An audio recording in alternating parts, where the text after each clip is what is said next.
ನೀವು ಕಾಲ್ ಮ್ಯೂಟ್ ಮಾಡಿಬಿಟ್ಟಿದ್ರೆ ಬರಲ್ಲ. ಈ ಕಾಲ್ ಮ್ಯೂಟ್ ಮಾಡೋಕ್ಕೆ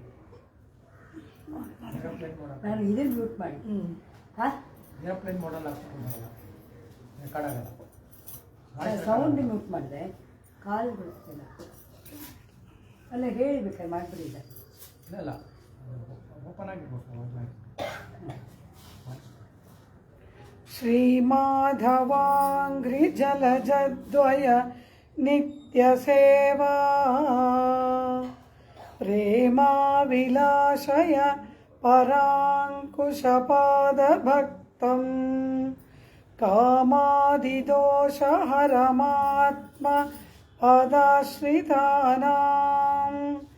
ರಾಮಾನುಜಂ ಯತಿಪತಿಂ ಪ್ರಣಮಾಮಿ ಮೂರ್ಧ್ನಾ ಶ್ರೀವಿಷ್ಣುಚಿತ್ತಕುಲನಂದನ ಕಲ್ಪವಲ್ಲೀಂ ಶ್ರೀರಂಗರಾಜ ಹರಿಚಂದನ ಯೋಗದೃಶ್ಯಾಂ ಸಾಕ್ಷಾತ್ ಕ್ಷಮಾಂ ಕರುಣಯಾ ಕಮಲಾಮಿವಾನ್ಯಾಂ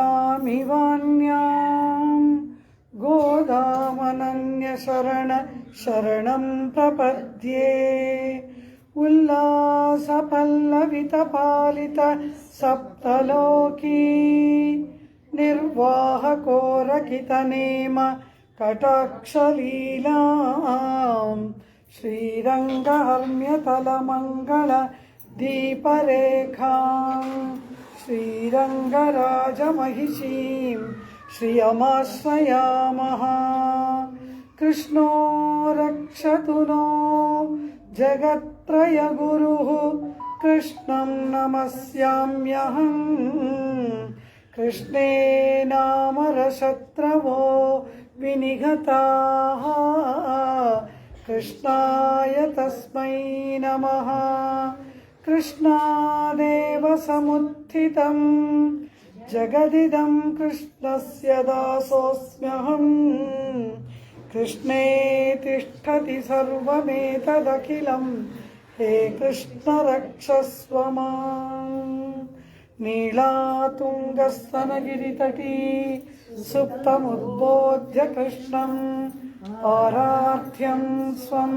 ಶ್ರುತಿಶತಶಿರಸಿದ್ಧಮಧ್ಯಾಪಯಂತಿ ಸೋಚ್ಚಿಷ್ಟಾಯಾಂ ಸಜಿನಿಗಲಿತಂ ಯಾಬಲಾತ್ಕೃತ್ಯ ಭುಂಕ್ತೆ ಗೋದಾ ತಸ್ಯೈ ನಮೈದಮಿದಂ ಭೂಯ ಏವಾಸ್ತು ಭೂಯಃ அன்னவயல் புதுவை அண்டாளரங்கற்கு பன்னு திருப்பாவை பல்பதியம் இன்னிசையால் பாடிக் கொடுத்தாள் நற்பாமாலை பூமாலை சூடிக் கொடுத்தாளை சொல்லு சூடிக் கொடுத்த சுடற்கொடியே தொல்பாவை பாடி அருள வல்ல பல்வளையாய் நாடி நீ வெங்கடவர்க்கென்ன விதி என்ன நிம்மாத்தம் நான் கடவா வண்ணமே நல்கு.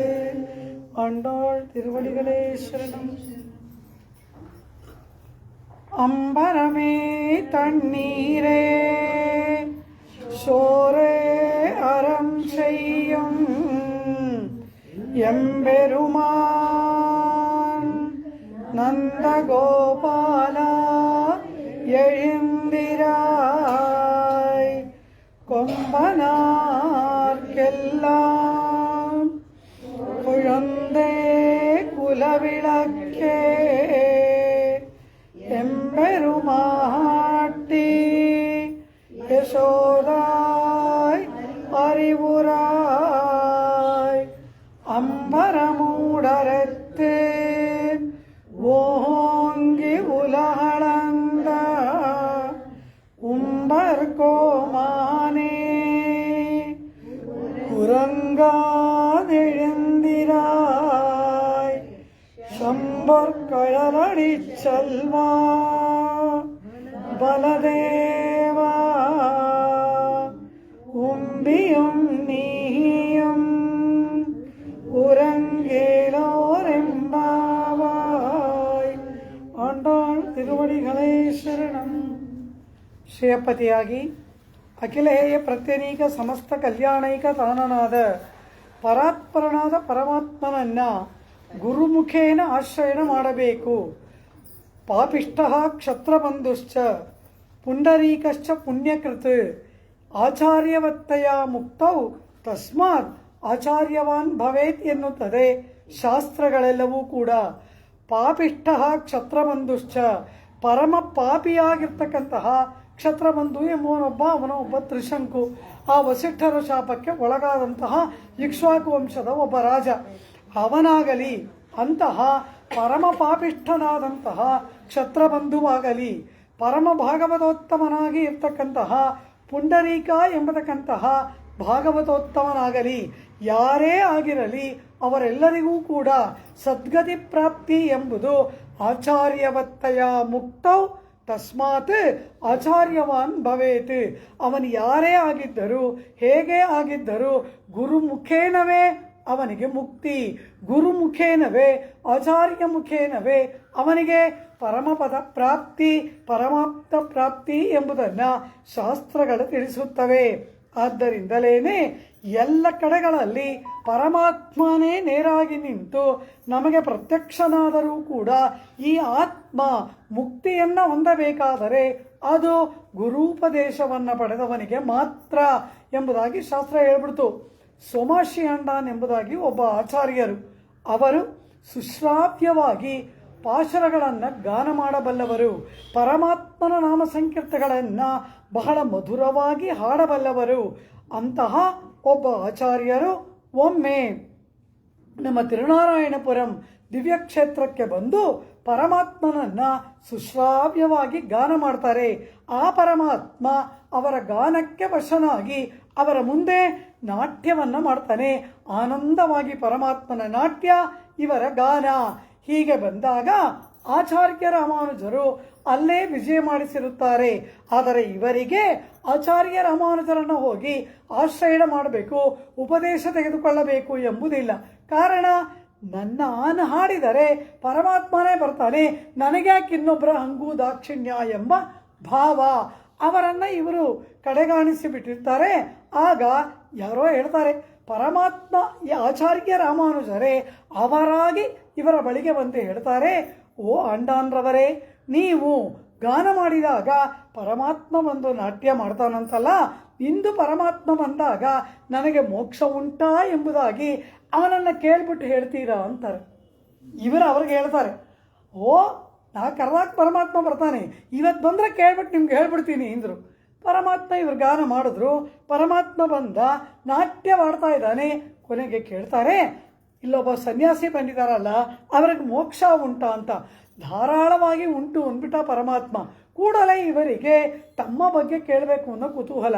ನನಗೆ ಮೋಕ್ಷ ಉಂಟಾ ಅಂದರು, ನಿಮಗಿಲ್ಲ ಅಂದ್ಬಿಟ್ಟ ಪರಮಾತ್ಮ.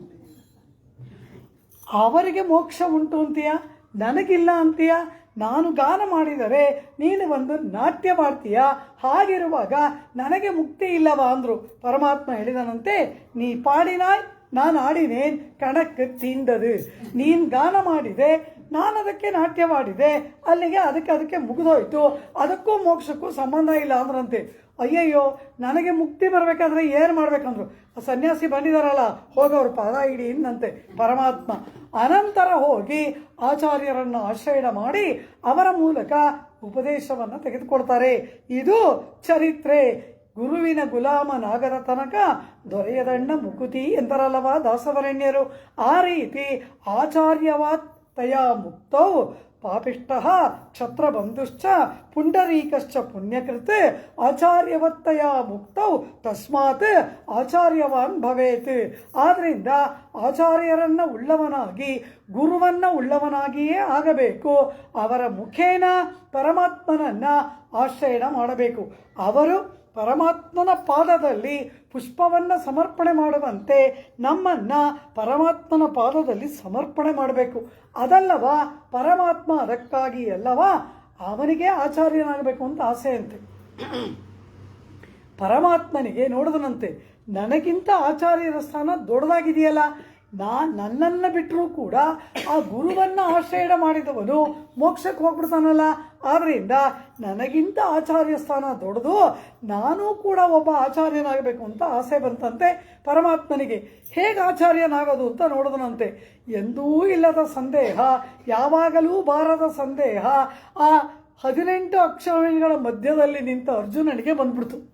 ಯಾರು ಇವನು ಮಾಡಿದ್ದು? ಉಪಪ್ಲಾವ್ಯ ನಗರದಲ್ಲಿ ಕುಳಿತು ಯುದ್ಧ ಮಾಡಬೇಕು ಎಂದಾಗಲೂ, ಪಾಂಡವರು ಕೌರವರ ನಡುವೆ ಯುದ್ಧ ಘೋಷಣೆ ಆದಾಗಲೂ, ರಥದಲ್ಲಿ ಕುಳಿತು ಕುರುಕ್ಷೇತ್ರಕ್ಕೆ ಬರುವಾಗಲೂ ಇಲ್ಲದ ಶೋಕ ಆ ಮಧ್ಯದಲ್ಲಿ ನಿಂತ್ಕೊಂಡಾಗ ಅರ್ಜುನನಿಗೆ ಬಂದ್ಬಿಡ್ತು. ಕಾರಣ ಏನು? ಇದನ್ನಲ್ಲ ಇಲ್ಲಿ ಸಾರಥಿ, ಇವನ ಸಂಕಲ್ಪ. ಇವನೇನು ಮಾಡ್ದ? ಅವನಿಗೆ ಆ ರೀತಿ ಶೋಕ ಬರುವಂತೆ ಮಾಡಿದ.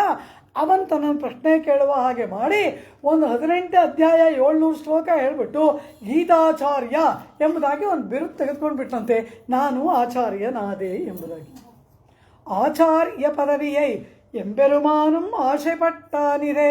ಆಳ್ವಾರ್ಗಳು, ಆಚಾರ್ಯರುಗಳು ವ್ಯಾಖ್ಯಾನದಲ್ಲಿ ಹೇಳ್ತಾರೆ, ಆಚಾರ್ಯ ಪದವಿಯನ್ನು ಪರಮಾತ್ಮನೂ ಆಸೆ ಪಟ್ಟನಂತೆ.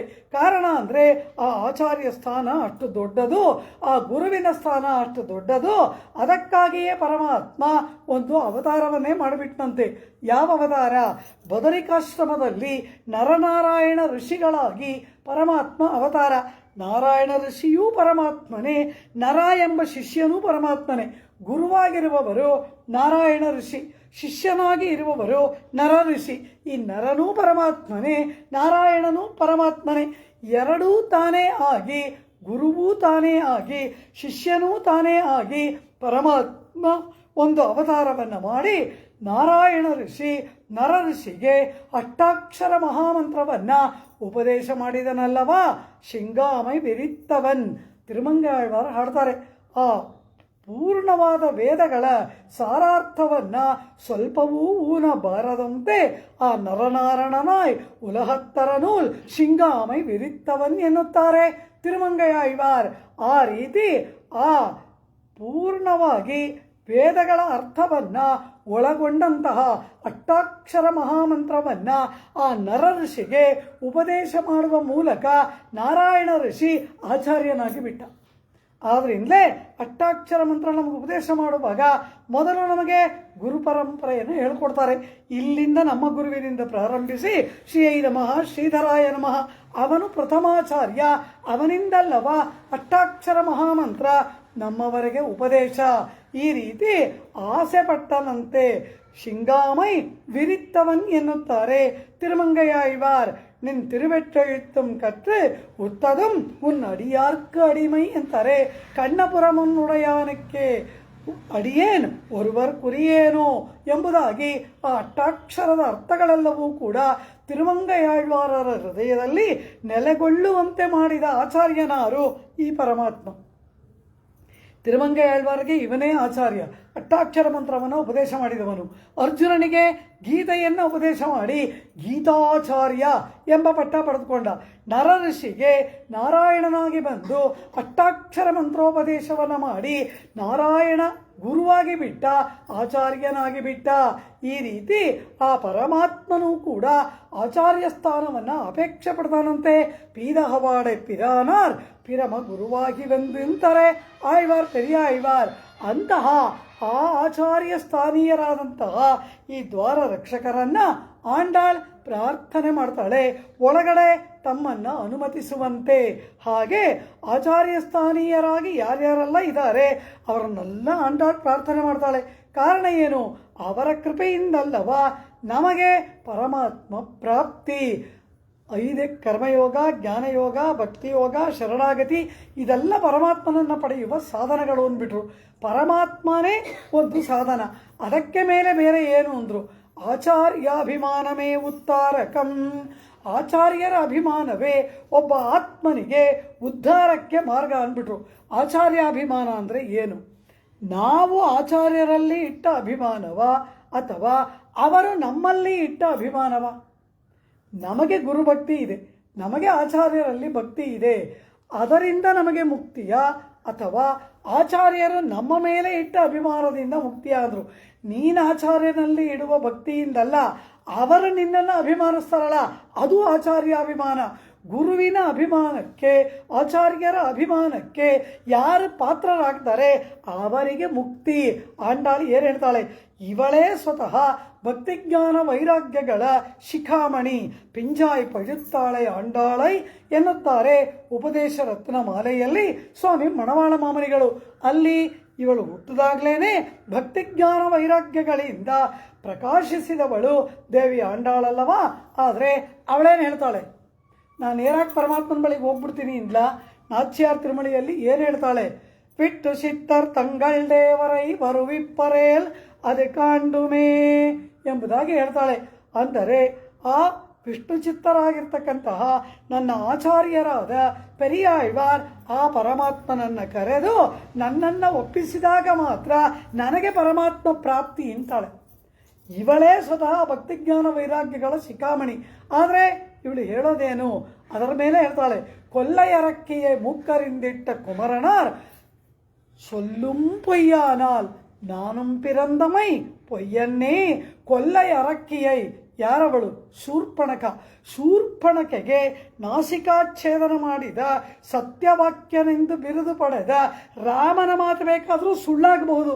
ಆದರೆ ಪೆರಿಯಾಳ್ವಾರರ ಮಗಳಾಗಿ ನಾನು ಹುಟ್ಟಿದ್ದೀನಲ್ಲ, ನನ್ನ ಜನ್ಮ ಸುಳ್ಳಾಗಲ್ಲ, ಪರಮಾತ್ಮ ನನಗೆ ಸಿಕ್ಕೇ ಸಿಗ್ತಾನೆ ಪೆರಿಯಾಳ್ವಾರರ ಕೃಪೆಯಿಂದ ಅಂತಾಳು.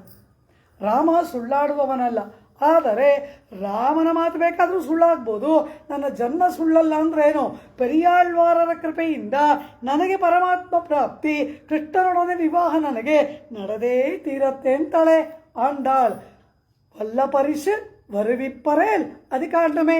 ಇವರು ನೀರಾಡವಾರಾಯ್, ಪುಚ್ಚುಡವಾರಾಯ್ ಎಂಬ ಕಾಪಿಡವಾರಾಯ್ ಅಂತ ಕರೀತಾರಂತೆ. ಆ ಪರಮಾತ್ಮ ಬರ್ತಾನಂತೆ. ಆ ಬಂದವನನ್ನು ನೋಡಿ, ಸ್ವಲ್ಪ ನನ್ನ ಮಗಳನ್ನ ಮದುವೆ ಮಾಡ್ಕೊ ಅಂದರೆ ಅಡಿ ಏನಂತಾನಂತೆ ಪರಮಾತ್ಮ. ಇವರು ಹೇಳಿದಾಗೆ ಅವನೇ ಕೇಳ್ತಾನಲ್ಲವ. ಅಂದ ಮೇಲೆ ನಾನು ಯಾಕೆ ಕಷ್ಟಪಡಲಿ, ನನಗೆ ಪೆರಿಯಾಳ್ವಾರ್ ಇದ್ದಾರಲ್ಲ, ನನಗೇನು ಅಂತಾಳೆ ಆಂಡಾಳ್. ಅಂದರೆ ಆ ಆಚಾರ್ಯರ ಅಭಿಮಾನಕ್ಕೆ ಪಾತ್ರವಾಗಿ ಬಿಟ್ಟರೆ ಸಾಕು, ಪರಮಾತ್ಮ ತಾನಾಗಿ ಬಂದು ನಮ್ಮನ್ನು ಅಂಗೀಕಾರ ಮಾಡ್ತಾನೆ ಎಂಬುದಾಗಿ ಆಂಡಾಳು ಹೇಳ್ತಾಳಲ್ಲವ. ಶಲ್ವರ್ ಪೆರಿಯರ್ ಶಿರುಮಾನಿಡವರ್ ನಾಮ್ ಶೈವದೆನ್. ನಾವೆಲ್ಲ ಅಲ್ಪ ಮನುಷ್ಯರು, ಶಲ್ವರ್ ಪೆರಿಯರ್. ಆ ಪರಮಾತ್ಮನೋ ಪರಮಾತ್ಮ ಬಹು ದೊಡ್ಡವನು. ಆ ಪರಮಾತ್ಮ ಎಲ್ಲದರಲ್ಲಿ ದೊಡ್ಡವನು, ಸರ್ವಜ್ಞ, ಸರ್ವಕೃತ್, ಸರ್ವವಿತ್, ಸರ್ವಸ್ಮಾತ್ಪರಃ, ಎಲ್ಲದರಲ್ಲೂ ಅವನು ದೊಡ್ಡವನು. ಆ ರೀತಿ ಇರುವ ಪರಾತ್ಪರನಾದ ಆ ಪರವಸ್ತು ಎಲ್ಲಿ, ನಮ್ಮಂತಹ ಹುಲು ಮಾನವರಲ್ಲಿ. ಶಲ್ವರ್ ಪೆರಿಯರ್ ಶಿರುಮಾನಿಡವರ್, ನಾವು ಅಲ್ಪರಾದ ಪಾಮರರಾದ ಮನುಷ್ಯರು. ಶಲ್ವರ್ ಪೆರಿಯರ್ ಶಿರುಮಾನಿಡವರ್ ನಾಮ್ ಶೈವದೆನ್. ಇಂಥ ಆ ಅಲ್ಪ ಮನುಷ್ಯರು ನಾವು ಮಾಡೋದೇನು. ಆದರೆ ನಮಗೂ ಒಂದು ಮಾರ್ಗ ಇದೆ. ಅದೇನು ಎಂದರೆ, ವಿಟ್ಟು ಚಿತ್ತರ್ ತಂಗಳ್ ದೇವರೈ வருவிப்பரேல் ಅದು ಕಾಂಡಮೆ. ಆಚಾರ್ಯರ ಕೃಪೆಗೆ ನಾವು ಪಾತ್ರರಾಗಿಬಿಟ್ರೆ ನಮಗೂ ಪ್ರಾಪ್ತಿ ಉಂಟಲ್ಲವ ಎಂಬುದಾಗಿ ಆಂಡಾಳ್ ನಾಚ್ಯಾರ್ ತಿರುಮಳಿಯಲ್ಲಿ ಹೇಳ್ತಾಳೆ.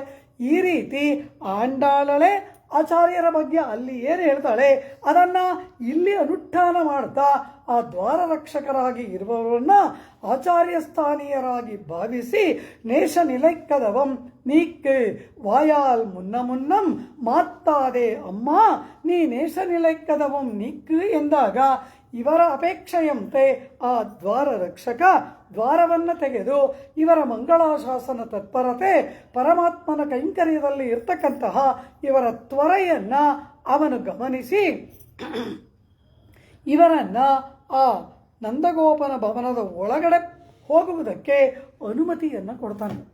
ಹಾಗೆ ಅವನಿಂದ ಅನುಮತಿಸಲ್ಪಟ್ಟು ನಂದಗೋಪನ ಭವನದ ಒಳಗೆ ಬರ್ತಾರಲ್ಲ, ಆ ನಂದಗೋಪನ ಭವನ ಹೇಗಿದೆ, ಆ ನಂದಗೋಪನ ಭವನದ ಒಳಗಡೆಯ ಚಿತ್ರಣ ಹೇಗಿದೆ, ಅಲ್ಲಿ ಯಾರ್ಯಾರಿದ್ದಾರೆ, ಯಾರ್ಯಾರು ಹೇಗೆ ಮಲಗಿದ್ದಾರೆ, ಯಾರ್ಯಾರು ಏನೇನು ಮಾಡ್ತಾ ಇದ್ದಾರೆ, ಆ ಮನೆಯ ಒಳಗಣ ಚಿತ್ರಣ.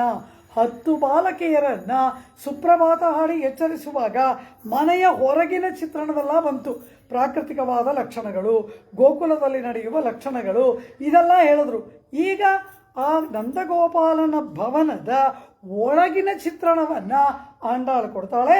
ಹಾಗೆ ಆ ನಂದಗೋಪನ ಭವನದ ಒಳಗಿನ ವರ್ಣನೆಯನ್ನು ಮಾಡುತ್ತಾ ಅಲ್ಲಿ ಇರ್ತಕ್ಕಂತಹ ಹಿರಿಯರಿಗೆಲ್ಲ ಸುಪ್ರಭಾತವನ್ನು ಹಾಡುತ್ತಾ ಆ ಮನೆಯಲ್ಲಿ ಶಯನ ಮಾಡಿಕೊಂಡಂತಹ ಪರಮಾತ್ಮನಿಗೂ ಸುಪ್ರಭಾತವನ್ನು ಹಾಡುತ್ತಾ ಆಂಡಾಳ್ ತಮಗೆ ಕೈಂಕರ್ಯ ಪ್ರಾಪ್ತಿಯಾಗುವಂತೆ ಪ್ರಾರ್ಥನೆ ಮಾಡತಕ್ಕಂತಹ ತಿರುಪ್ಪಾವೈ ದಿವ್ಯಶಾಸ್ತ್ರದ ಅದ್ಭುತವಾದ ರಹಸ್ಯಾರ್ಥಗಳಿಂದ ಕೂಡಿದ ಪಾಶುರವೇ 17ನೆಯ ಪಾಶುರ.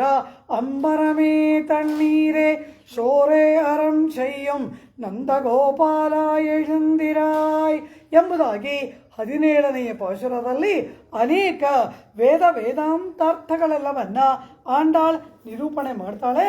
ಅದರ ಜೊತೆಯಲ್ಲಿ ಆ ಆಚಾರ್ಯ ಸ್ಥಾನೀಯರಾಗಿ ಇರ್ತಕ್ಕಂಥವರನ್ನು ನಾವು ಹೇಗೆ ಆಶ್ರಯಣ ಮಾಡಬೇಕು ಎಂಬುದನ್ನು ಕೂಡ ತಿಳಿಸುವ ರೀತಿಯಲ್ಲಿ ಈ ಪಾಶುರ ಅದ್ಭುತವಾಗಿ ಗಾನ ಮಾಡಲ್ಪಟ್ಟಿದೆ. ದೇವಿ ಆಂಡಾಳಳಿಂದ ಆ ದ್ವಾರ ರಕ್ಷಕ ಭವನ ರಕ್ಷಕ ಒಳಗಡೆ ಹೋಗಿ ಅಂತ ಅನುಮತಿ ಕೊಟ್ಟ ಕೂಡಲೇ ಆ ದ್ವಾರ ತೆರೆಯಿತು. ಮನೆಯ ಒಳಗಡೆ ಇವರು ಬರ್ತಾರೆ. ಬಂದ ಕೂಡಲೇ ಅಲ್ಲಿ ನಡೆದದ್ದು ಏನಿದೆ ಆ ಮನೆಯ ಒಳಗಡೆ?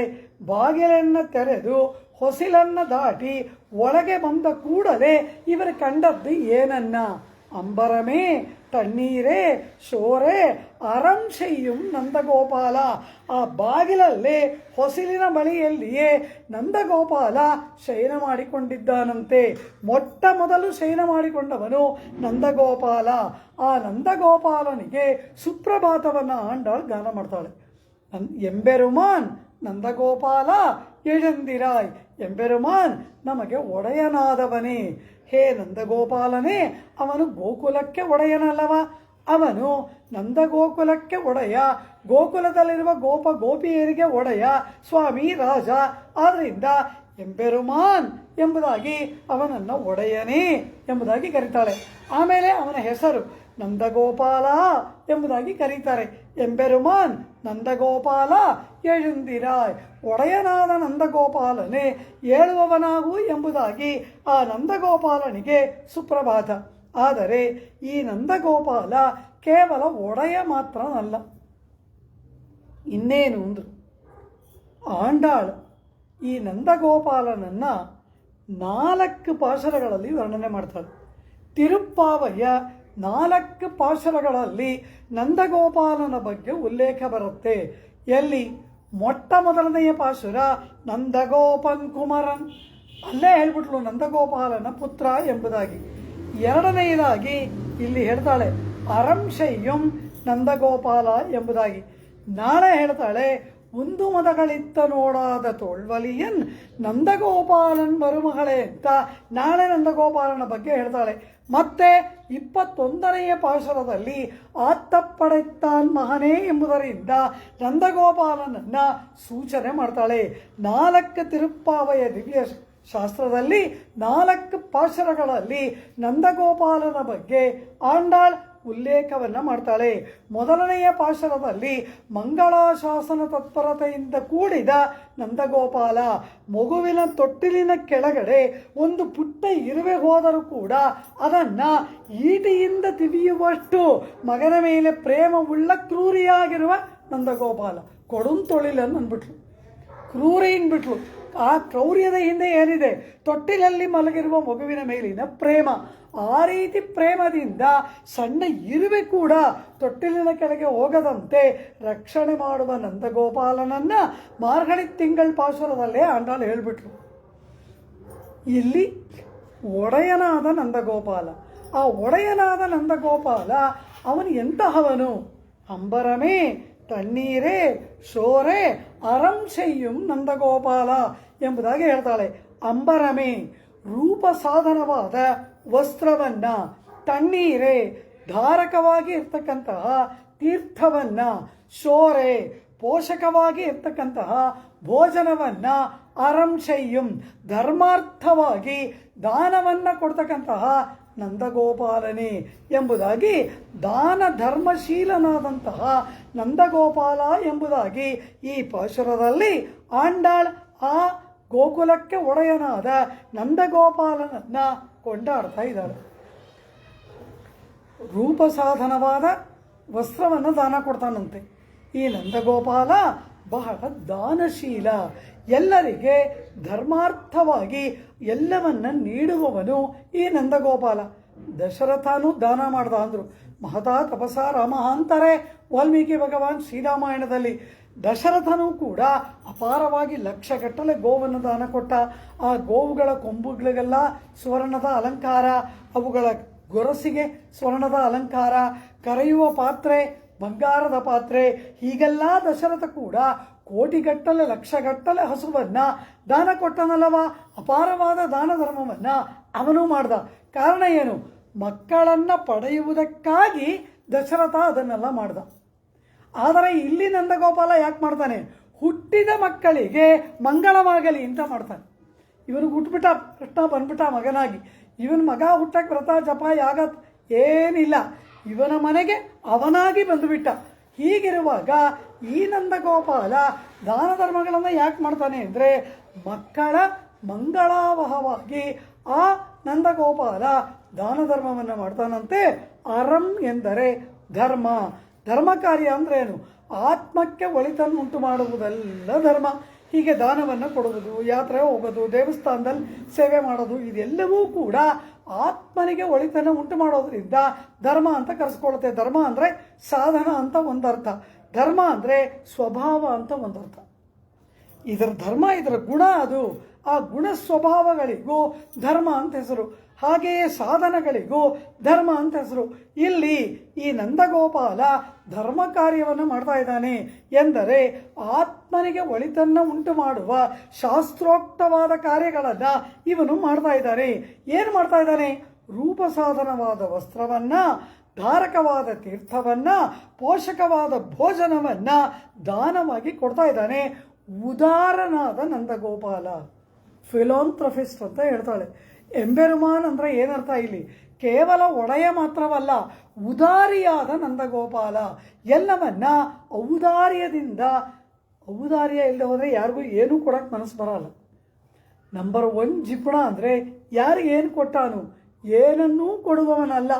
ಆದರೆ ಆ ಕೊಡಬೇಕು ಅನ್ನೋ ಮನಸ್ಸಿರುತ್ತಲ್ಲ, ಆ ಔದಾರ್ಯ ಅತಿ ದೊಡ್ಡದು. ಅಂತಹ ಉದಾರವಾದ ನಂದಗೋಪಾಲನ ಗುಣವನ್ನ ಆಂಡಾಳು ಕೊಂಡಾಡ್ತಾ ಇದ್ದಾಳೆ. ಅರಂಶಯ್ಯಂ ನಂದಗೋಪಾಲ, ಅರಂಶಯ್ಯಂ ನಂದಗೋಪಾಲ ಎಂಬುದಾಗಿ ಕೊಂಡಾಡ್ತಾ ಇದ್ದಾಳೆ ಇಲ್ಲಿ ಆಂಡಾಳ್. ಒಬ್ರು ಮನೆಗೆ ಹೋಗ್ತೀವಿ, ಅವ್ರ ಮನೆ ಬಾಗಿಲಲ್ಲಿ ಒಂದು ಮಾವಿನ ಮರ ಇರುತ್ತೆ. ಆ ಮಾವಿನ ಮರದಲ್ಲಿ ತುಂಬ ಚೆನ್ನಾಗಿ ಹಣ್ಣೆಲ್ಲ ಬಿಟ್ಟಿರುತ್ತೆ. ಯಾರೋ ಈ ಮನೆಗೆ ಬರೋನು ಏನು ಮಾಡ್ತಾನೆ? ಬಂದು ಕೂತ್ಕೊಂಡು ಹೋಗೋವರೆಗೂ ಆ ಗಿಡದಲ್ಲಿರೋ ಮಾವಿನ ಹಣ್ಣಿನ ಬಗ್ಗೆನೇ ಮಾತಾಡ್ತಾನೆ. ನಿಮ್ಮ ಮನೆ ಮಾವಿನ ಮರ ಎಷ್ಟು ಚೆನ್ನಾಗಿದೆ, ಇಷ್ಟು ಬೇಗ ಹಣ್ಣು ಬಿಟ್ಟಿದೆ, ಎಷ್ಟು ಬೇಗ ಕಾಯಿ ಹಣ್ಣಾಗ್ಬಿಟ್ಟಿದೆ, ತುಂಬ ಸವಿಯಾಗಿದೆ ಅನಿಸುತ್ತೆ, ದಪ್ಪಕ್ಕೆ ಬಿಡುತ್ತಾ, ಒಳಗಡೆ ಅದರಲ್ಲಿ ಆ ಬೀಜ ಇದೆಯಾ, ಇದ್ರ ಬಗ್ಗೆನೇ ಕೇಳ್ತಾ ಇರ್ತಾನೆ. ಅಂದರೆ ಏನು? ನಾವು ಹೋಗುವಾಗ ಮಾವಿನ ಹಣ್ಣು ನನಗೆ ಕಿತ್ಕೊಡಿ ಅಂತ. ಅದನ್ನು ಬಾಯಿ ಬಿಟ್ಟು ಕೇಳೋಕ್ಕಾಗುತ್ತಾ? ಆ ಬಂದಾಗ್ಲಿಂದ ಅದ್ರ ಬಗ್ಗೆನೇ ಮಾತಾಡಿದ್ರೆ ಏನರ್ಥ? ಯಪ್ಪ ಅದೇನಾರೀ ಮಾವಿನ ಹಣ್ಣು ಬಗ್ಗೆ ಮಾತಾಡ್ತಾರೆ, ಹೋಗುವಾಗ ಹಣ್ಣು ಕೊಟ್ಟು ಕಳಿಸ್ಬಿಡೋಣ ಅಂತ ಈ ಮನೆಯವ್ರಿಗೆ ಅನ್ನಿಸ್ಬೇಕು. ಆ ರೀತಿ ಇಲ್ಲಿ ಆಂಡಾಳ್ ಆ ನಂದಗೋಪಾಲನ ಮನೆ ಬಾಗಿಲಿಗೆ ಬಂದು ಆ ಮನೆಗಿರುವ ನಂದಗೋಪಾಲನ ನೋಡಿದ ಕೂಡಲೇ ಅವನ ದಾನ ಕೊಡುವ ಗುಣವನ್ನು ಕೊಂಡಾಡ್ತಾಳೆ. ನೀನು ಅದನ್ನು ಕೊಡ್ತೀಯಾ, ನೀನು ಇದನ್ನು ಕೊಡ್ತೀಯಾ, ಹಾಗೆ ಮಾಡ್ತೀಯಾ, ಹೀಗೆ ಮಾಡ್ತೀಯಾ, ಉದಾರಿ ಉದಾರಿ ಉದಾರಿ ಅಂತ ಅವನ ದಾನ ಕೊಡುವ ಔದಾರ್ಯ ಗುಣವನ್ನು ಕೊಂಡಾಡ್ತಾ ಇದ್ದಾಳೆ ಅಂದ್ರೆ ಅರ್ಥವೇನು? ನೀನು ನಮಗೂ ಏನಾದರೂ ಕೊಡು ಅಂತ ಅರ್ಥ. ಏನು ಕೊಡಬೇಕು? ರೂಪ ಅಂದರೆ ಭೋಗ್ಯವಾದ ವಸ್ತ್ರ ಅಂಬರಮೆ, ಧಾರಕವಾಗಿರುವ ತೀರ್ಥ, ಪೋಷಕವಾದ ಶೋರೆ ಭೋಜನ, ಧಾರಕ ಪೋಷಕ ಭೋಗ್ಯಗಳನ್ನು ಉದಾರವಾಗಿ ನೀಡುವ ನಂದಗೋಪಾಲನೇ, ನೀನು ಬಂದವ್ರಿಗೆ ಅದನ್ನೆಲ್ಲ ಬೇರೆ ಬೇರೆ ಕೊಡ್ತೀಯ. ವಸ್ತ್ರವನ್ನು ಬೇರೆಯಾಗಿ ಕೊಡ್ತೀಯ, ಆ ತೀರ್ಥವನ್ನು ದಾಹ ಪೀಡಿತರಿಗೆ ಕೊಡ್ತೀಯ, ಭೋಜನವನ್ನು ಕ್ಷುತ್ಪೀಡಿತರಿಗೆ ಕೊಡ್ತೀಯ. ಆದರೆ ನಮಗೆ ಇದು ಮೂರೂ ಒಂದೇ ಆದ ಒಂದು ವಸ್ತುವನ್ನು ನೀನು ಕೊಡಬೇಕು. ನಮಗೆ ವಸ್ತ್ರ ಬೇರೆಯಾಗಿ, ತೀರ್ಥ ಬೇರೆಯಾಗಿ, ಅನ್ನ ಬೇರೆಯಾಗಿ ನಮಗೆ ಬೇಡ. ಇದು ಮೂರೂ ಒಂದೇ ಆದ ವಸ್ತುವನ್ನು ಕೊಡಬೇಕು. ಮೂರೂ ಒಂದೇಯ. ಉಡುವ ವಸ್ತ್ರ, ಪಾನ ಮಾಡುವ ತೀರ್ಥ, ಭುಜಿಸುವ ಅನ್ನ ಎಲ್ಲ ಒಂದೇನಾ ಅಂದರು. ಉಣ್ಣುಂ ಶೋರ್ ಪರುಹು ನೀರ್ ತಿನ್ನುಂ ವೆತ್ತಿಲಯಂ ಎಲ್ಲಾಂ ಕಣ್ಣನೆಂಬೆರುಮಾನ್. ನಮಗೆ ಅದು ಎಲ್ಲವೂ ಧಾರಕ, ಪೋಷಕ, ಭೋಗ್ಯ ಎಲ್ಲವೂ ನಿನ್ನ ಮಗನಾದ ಕೃಷ್ಣ. ಆದ್ದರಿಂದ ಇದನ್ನೆಲ್ಲ ಬೇರೆ ಬೇರೆ ಕೊಡಬೇಡ, ಅದು ಮೂರೂ ಒಂದಾಗಿ ಒಬ್ಬ ಇದ್ದ ನೋಡು, ಅವನನ್ನು ನಮಗೆ ಕೊಟ್ಬಿಡು. ಅವನನ್ನು ಉದಾರಿ ಉದಾರಿ ಅಂತ ಕೊಂಡಾಡೋದೇನು, ಆ ಔದಾರ್ಯ ಗುಣ ಇದೆಯಲ್ಲ ಅದನ್ನು ನಮ್ಮ ಹತ್ರನೂ ಸ್ವಲ್ಪ ತೋರಿಸು ಎಂಬುದಾಗಿ ಸೂಚನೆ ಮಾಡುವಂತೆ ಅವನ ಔದಾರ್ಯ ಗುಣವನ್ನು ಈ ಗೋಪಿಕಾ ಗೋಷ್ಠಿ ಕೊಂಡಾಡ್ತಾರೆ. ಅರಂಶಯ್ಯಂ ನಂದಗೋಪಾಲ ಎಂಬುದಾಗಿ ಈ ರೀತಿ ಆ ಔದಾರ್ಯ ಗುಣವನ್ನು ಕೊಂಡಾಡುವುದರ ಅರ್ಥ ಏನು? ಯಾರ್ಯಾರೋ ಬೇಡಿ ಬಂದವರು ಕೊಡೋದಲ್ಲ, ನಾವು ಹಾಗೆ ನಿನ್ನ ಹತ್ರ ಬೇಡಿ ಬಂದಿದ್ದೀವಿ, ಅದನ್ನೆಲ್ಲ ಬೇರೆ ಬೇರೆಯಾಗಿ ಕೊಡಬೇಡ. ನಮಗೆ ಅದು ಮೂರೂ ಒಬ್ಬನಾದವನು ನಿನ್ನ ಪುತ್ರ, ಅವನನ್ನು ನಮಗೆ ಕೊಟ್ಬಿಡು, ನಮಗೆ ಅಷ್ಟು ಸಾಕು ಎಂದು ಹೇಳುವಂತೆ ಇಲ್ಲಿ ಆಂಡಾಳ್ ಆ ನಂದಗೋಪಾಲನ ಅಪರೂಪವಾದ ದಾನಶೀಲತೆಯನ್ನು, ಔದಾರ್ಯವನ್ನು ಇಲ್ಲಿ ಆಂಡಾಳ್ ಕೊಂಡಾಡ್ತಾ ಇದ್ದಾಳೆ. ಶೀತಲವಾದ ತೀರ್ಥ, ಪೋಷಕವಾದ ಅನ್ನ ಇದೆಲ್ಲವನ್ನ ನಮಗೆ ನೀಡು. ಅದು ಮೂರೂ ಒಬ್ಬನೇನಾ? ಅದ್ಯಾಗದು ಮೂರೂ ಒಬ್ಬನೇ ಅಂತ ಕೇಳ್ತೀರಾ ಎಂದರೆ, ನೀನು ನಂದಗೋಪನ್ ಕುಮರನ್, ಅವನು ನಿನ್ನ ಮಗ, ನೀನು ಹೇಳ್ದಾಗ ಕೇಳ್ತಾನೆ, ನಿನಗೆ ಅವನು ವಿಧೇಯ ಎಂಬುದಾಗಿ, ಆ ವಿಧೇಯನಾಗಿರೋದ್ರಿಂದ ನಿನ್ನ ಮಾತನ್ನು ಅವನು ಮೀರೋಲ್ಲ. ಗೋಪಿಕೆಯನ್ನು ಕೈ ಹಿಡಿ ಅಂತ ನೀ ಹೇಳಿದ್ರೆ ಸಾಕು, ಅವನು ನಮ್ಮನ್ನು ಅಂಗೀಕಾರ ಮಾಡಿಬಿಡ್ತಾನೆ. ಆ ನಿನ್ನ ಆನೃಶಂಸ್ಯವನ್ನು, ನಮ್ಮ ಮೇಲೆ ನಿನಗೆ ಇರುವ ಆ ವಾತ್ಸಲ್ಯವನ್ನು ನಂಬಿಯಲ್ಲವಾ ನಾವು ಬಂದಿದ್ದೀವಿ. ನಿನ್ನ ಮಗ ಎಲ್ಲ ಗುಣದಲ್ಲಿ ನಿನ್ನಂತೆಯೇ ಇರುವವನು. ಏನು ನಿನ್ನ ಹಾಗಿದ್ದಾನೆ ಅವನು ಅಂತ ಕೇಳಿದ್ರೆ, ರಾಮನನ್ನು ವಾಲ್ಮೀಕಿಗಳು ವರ್ಣನೆ ಮಾಡ್ತಾರೆ. ಏನಂತ? ಗುಣೈರ್ದಶರಥೋಪಮಃ. ಈ ರಾಮ ಅವನ ಗುಣಗಳಲ್ಲಿ ದಶರಥನಂತೆ ಇದ್ದಾನಂತೆ. ದಶರಥ ರಾಮನಾಗಿದ್ದಾನೋ, ರಾಮ ದಶರಥನಾಗಿದ್ದಾನೋ ಅದು ಬೇರೆ.